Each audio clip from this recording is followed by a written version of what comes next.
The Easter message is a simple one. Sometimes what feels like the end is a new beginning. And sometimes what feels like death, well, it may actually be death. But it's the beginning of a new life, of resurrection life. Because God isn't finished yet. It may look like evil is winning. It may look like there's more pain in the world than there is joy. But no matter what it looks like, God is not finished. Good triumphs over evil. Life outlasts and outclasses death. And the light shines in the darkness, and the darkness will not overcome it. And despite appearances, writes William Sloane Coffin, we do actually live in an Easter world. Stephanie was the mother of 3 and a teacher at the time that this story takes place. By all accounts, she had a picturesque life. She made sure of it. Her husband was a successful lawyer and a deacon at their church. Stephanie was a leader in the women's ministry, which she was always really quick to point out just meant that she got to pick out the wine. But on the inside, Stephanie was in turmoil. She lived her life in dread that their family's secret would be uncovered. And with it, the life that they had so carefully, so difficultly built together would be lost. Stephanie's husband was an alcoholic. Somehow he managed to remain productive at work, but would come home and begin drinking immediately after getting off, and would drink himself silly through the weekend just to get up on Monday morning and shake it off and miraculously go back to work. Their marriage was a farce. He was a good dad still, she writes, or as good as a dad who is partially present can be. He wasn't a mean man, not ever. But over the years, his drinking had progressively taken control of their lives more and more, inch by inch. And Stephanie didn't know what to do. She was afraid to tell her church group because their family's financial future depended on her husband's reputation in the community to get more clients. So she kept her mouth shut and lived in fear. One day, the worst thing that could happen, Stephanie thought, happened. Church friend was swinging by her home to pick up one of her young children to go to soccer practice, and breaking the norm for some reason on this day, instead of waiting in the car for the child to come out and meet them, the friend went to the front door, knocked on the front door, and a different child answered the door and invited the friend inside, breaking one of the cardinal rules of Stephanie's home. Stephanie didn't know it yet, but her whole life was about to change. Her house was in disarray, to put it mildly. They weren't hoarders, not exactly, she says.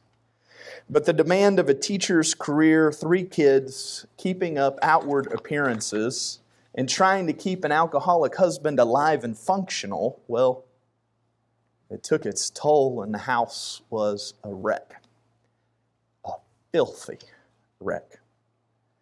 When Stephanie rounded the corner to see that her son had broken that rule and brought an outsider into the home, instead of feeling shame or anger, or even fear about what was to come next, Stephanie shocked herself and she smiled and wept and fell into her friend's arms. Something happened that she never would have anticipated. She felt relief, a rush of it hitting her like the cold air that rushes out of a grocery store on one of those hot, sticky days as soon as the automatic doors part. And you feel it on your face. It swept over her, the relief. And she fell into her friend's arms, weeping, but it was tears of joy, she says. Because from that moment on, she didn't have to carry this all alone. The first thing that Stephanie's friend did was organize a small group of their most trusted and private friends to come to the house and help get their home cleaned up that afternoon while most of the kids were at sports practices or friends' houses.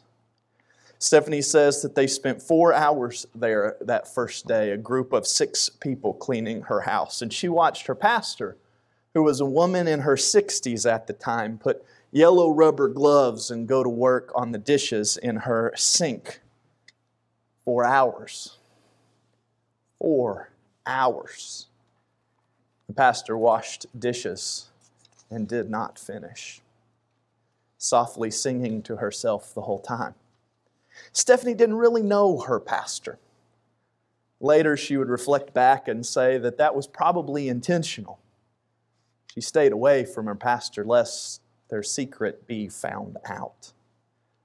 So she kept her distance. So this was the closest that she had ever been to the woman for more than an hour at a time. And each time Stephanie went into the kitchen, her pastor made small talk with her, just like this was the kind of thing the pastor did each and every day. Nothing out of the ordinary, no shock, no surprise, no shame. And when they decided to call it for the day, the team was packing up and saying their goodbyes. The pastor told Stephanie on the way out, "I know today was hard for you, but it only gets better from here on out. You are not alone. We are here for you, and we will walk with you."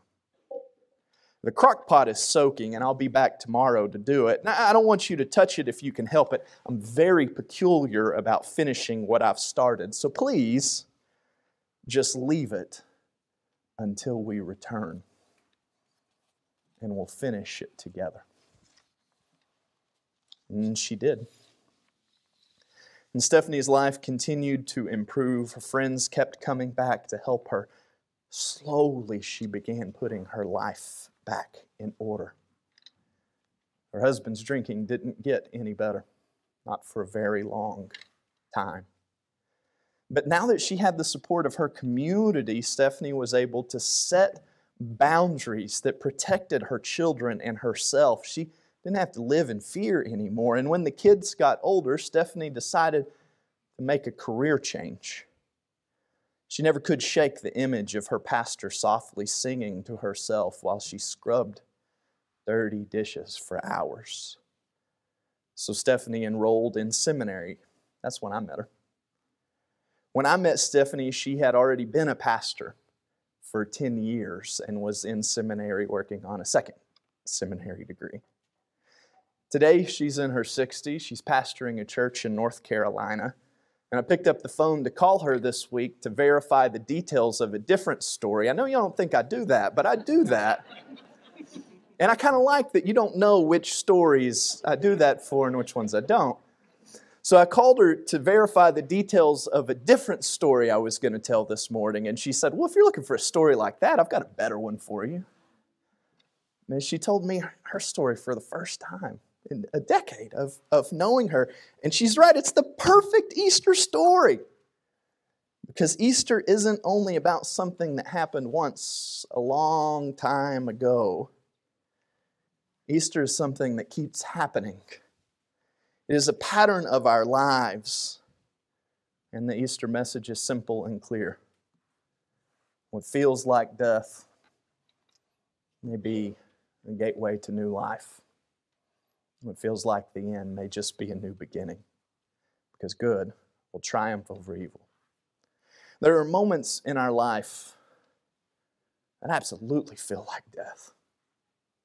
Griefs and losses more painful than words can ever describe. There are times when I think, this thing is the worst thing that could ever happen. This thing, anything else can happen to me. As long as this one thing doesn't happen, I'll be okay. Just not that. For Stephanie, it was the idea of someone finding out that their picture-perfect life, the one they projected, was just a Photoshop. For others, it's the death of a loved one. These are no small losses. The Easter message does not deal in trivialities. For whatever it is, loss, death, it feels like this is it. Like this is the end when it happens. It's all over now, just like I feared. But it isn't.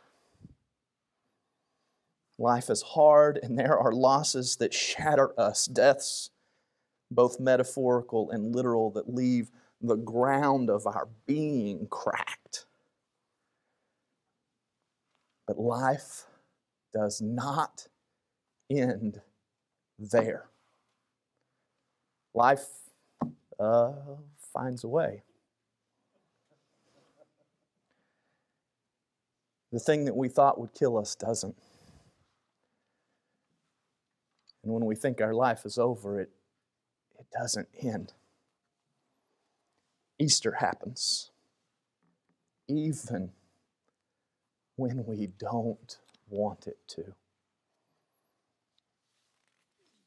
Even when we want to wallow in our loss.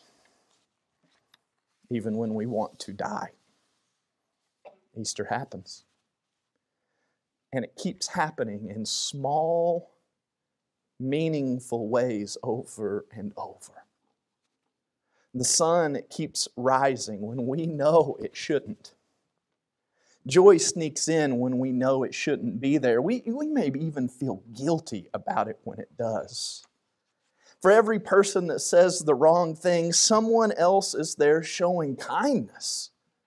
There's beauty in places that we haven't seen before, when the world feels dark and burdensome.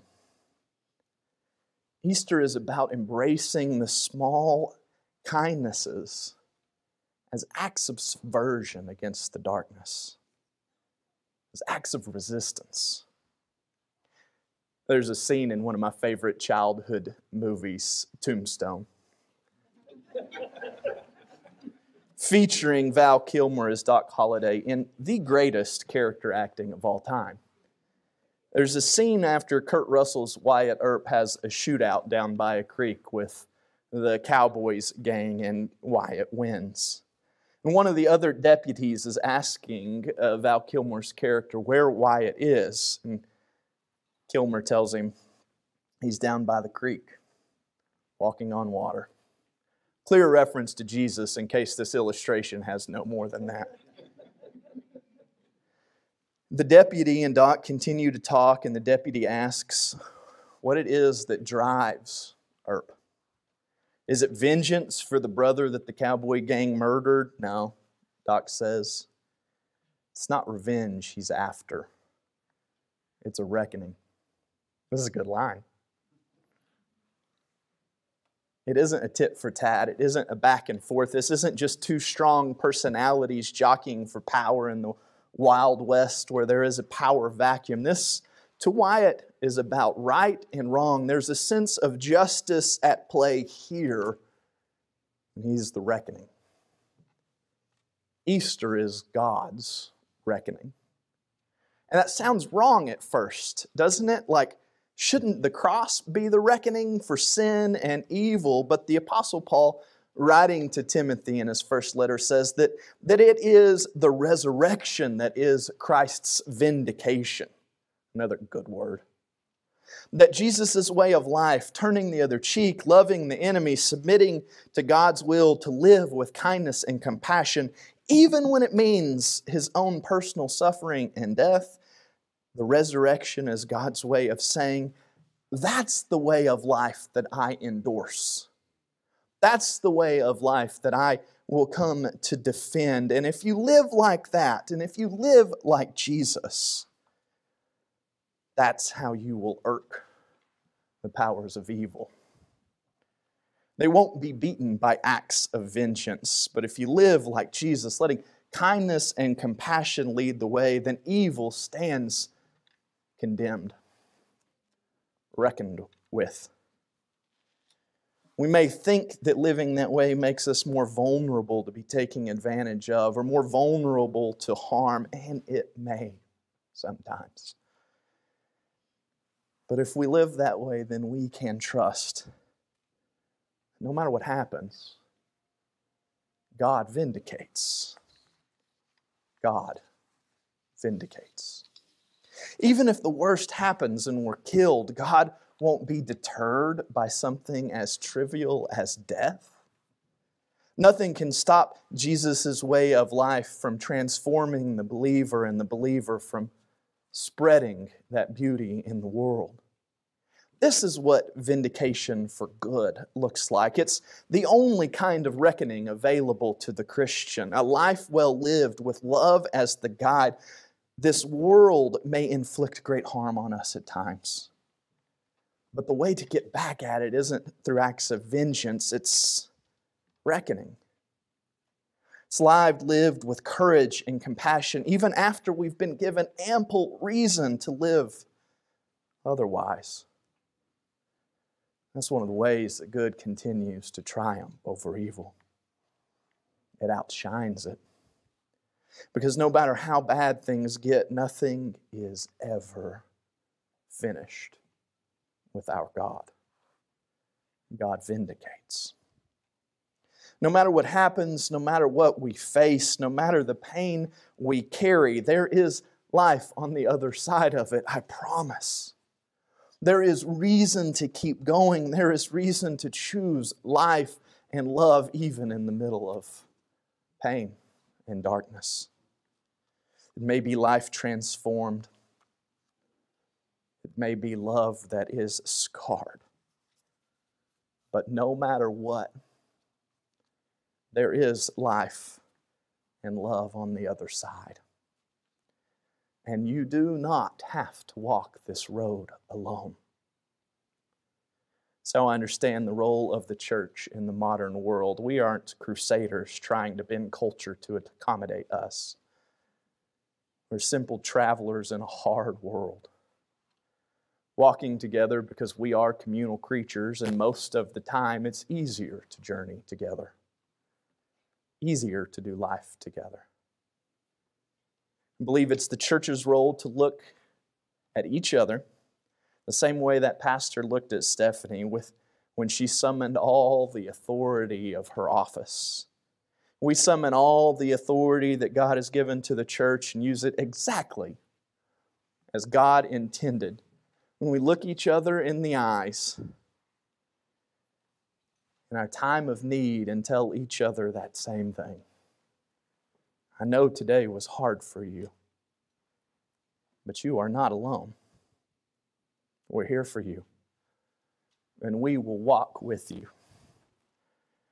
The crock pot, whatever that is soaking. And I'll be back tomorrow to keep working on it with you. It won't get finished in one day, but we will finish it together. Amen. Amen.